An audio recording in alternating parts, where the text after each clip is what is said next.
morning to all of you. Now we are going to start the topic of social objectives after the economic objective.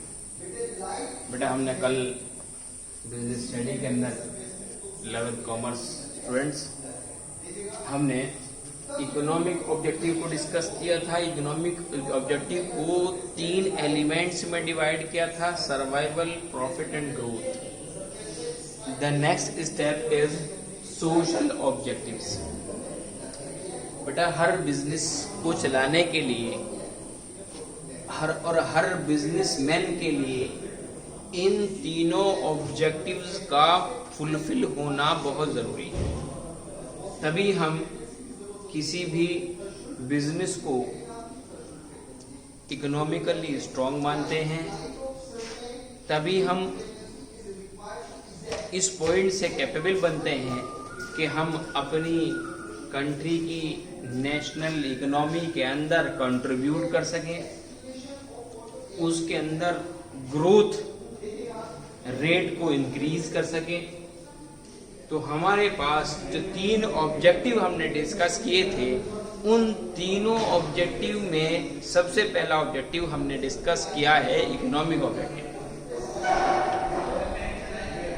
वो economic objective 3 elements पर depend करता था, उसको हमने yesterday discuss किया था। मैंने आपके सामने survival, growth and the profit ये एलिमेंट डिस्कस किए थे। उसके बाद अब हमारा टर्न जो है वो सेकंड ऑब्जेक्टिव, जिसका नाम है सोशल ऑब्जेक्टिव।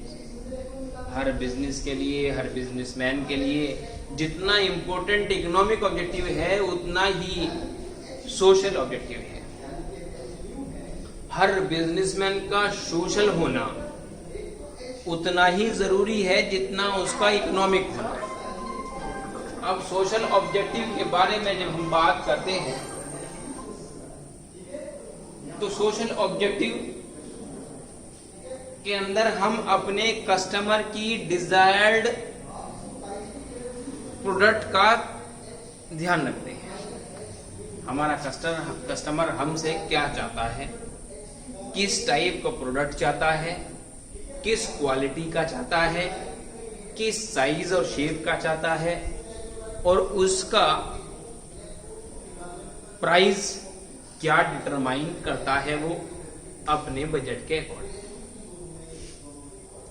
सबसे पहले जहां पर कस्टमर किसी प्रोडक्ट की डिमांड करता है, वहीं पर सप्लायर पर डिपेंड करता है उसकी सप्लाई। कस्टमर के पास उस प्रोडक्ट की अवेलेबिलिटी जब तक नहीं होगी, कस्टमर उसे परचेज करके कंज्यूम नहीं करेगा और डिमांड को इंक्रीज नहीं करेगा।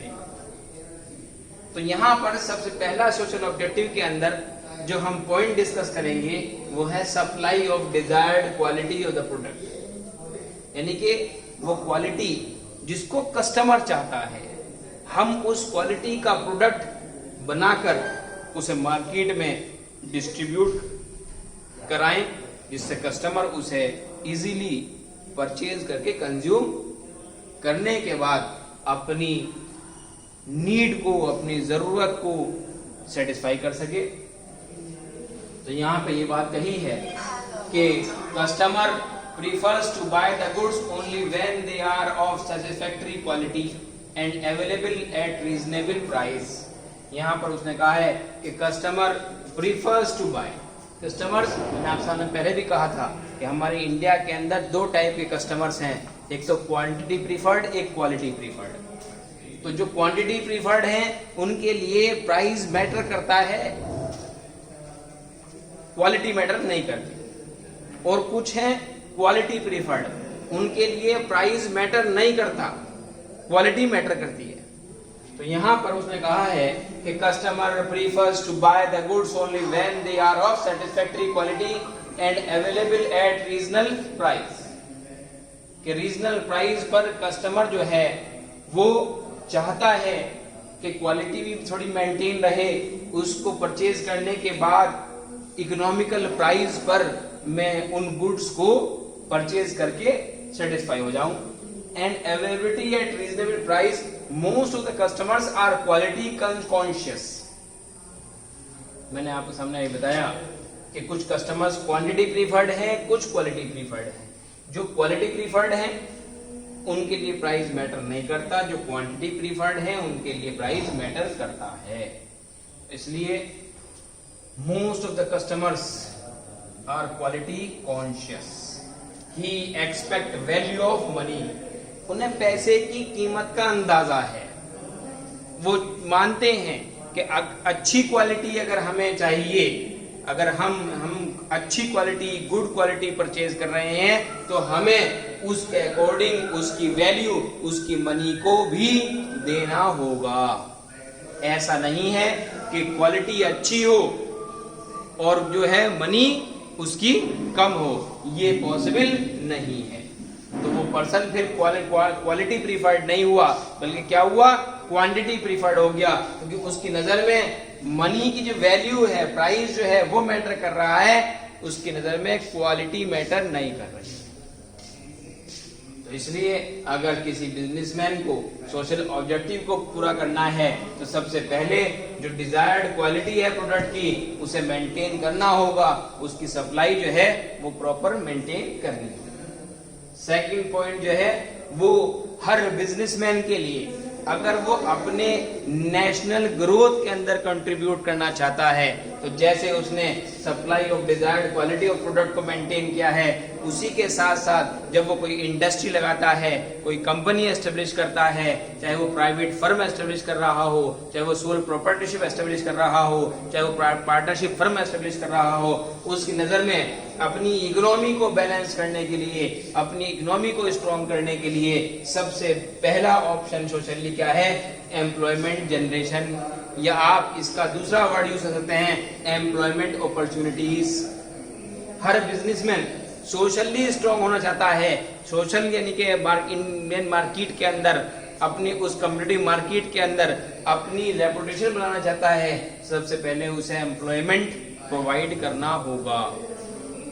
Every business enterprise to provide employment opportunities for major and skilled personnel।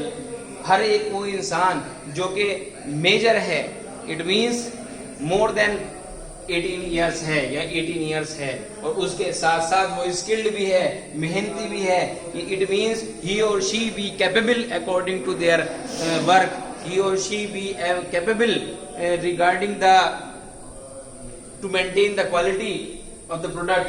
It is must the business or the businessman provide an employment opportunity of that person. It remove the unemployment arises। वो इसलिए करता है कि उस employment देने से उसके 3 point पूरे होते हैं। पहला, एक तो सोशल स्टेटस मेंटेन होता है एक बिजनेसमैन का अगर वो एम्प्लॉयमेंट अपॉर्चुनिटी जो है वो प्रोवाइड करता है अपने बिजनेस के थ्रू। दूसरा,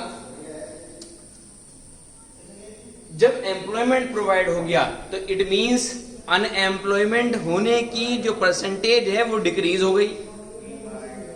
एम्प्लॉयमेंट प्रोवाइड हो गया, एम्प्लॉयमेंट की परसेंटेज बढ़ गई, इट मींस उसका सोशल स्टेटस इंक्रीज हो गया। दूसरी साइड में ऑटोमेटिकली उसने अनएम्प्लॉयमेंट की परसेंटेज को डिक्रीज कर दिया, और जब अनएम्प्लॉयमेंट की परसेंटेज डिक्रीज हो गई तो ऑटोमेटिकली पॉवर्टी की परसेंटेज भी डिक्रीज हो गई। तो मैंने यहाँ पर आपको बताया, and to reduce the poverty which maintain the national growth. जब हमारी पॉवर्टी की परसेंटेज रिड्यूस हो गई, अनएम्प्लॉयमेंट की परसेंटेज रिड्यूस हो गई और एम्प्लॉयमेंट की परसेंटेज इंक्रीज हो गई, एम्प्लॉयमेंट अपॉर्चुनिटी प्रोवाइड करने के बाद, तो क्या हुआ कि द स्किल्ड लेबर और the skilled personnel also capable to contribute for the national growth और the national economy, and as well as the businessmen make the economy to be developed। तो यहाँ पर दोनों पर्सन अब अवेलेबल हो गए। अब तक तो बिजनेसमैन जो है वो अपनी नेशनल इकोनॉमी के अंदर उसको मेंटेन करने में क्या कहना चाहिए कंट्रीब्यूट कर रहा था। अब जब उस एम्प्लॉयमेंट अपॉर्चुनिटीज प्रोवाइड कर दी गई, अब उस पर्सन को जब इनकम होना स्टार्ट हो गई, चाहे वो सैलरी के पॉइंट ऑफ व्यू से हो, चाहे वो कमीशन के पॉइंट ऑफ व्यू से हो, तो वो भी अब इनडायरेक्ट वे के अंदर जो है वो भी नेशनल इकोनॉमी के अंदर कंट्रीब्यूट करना स्टार्ट कर देगा। तो यहाँ पर हमारी नेशनल इकोनॉमी जो है या नेशनल ग्रोथ जो है वो इंक्रीज होती चली जाएगी। यहाँ पर ये 2 पॉइंट ऐसे हमने डिस्कस किए हैं जो सोशल ऑब्जेक्टिव को फुलफिल करते हैं, और ऐसे ही इकोनॉमिक ऑब्जेक्टिव भी तभी फुलफिल हो पाएगा जब सोशल ऑब्जेक्टिव फुलफिल होगा। अब नेक्स्ट 2 पॉइंट हैं उन्हें हम कल डिस्कस करेंगे।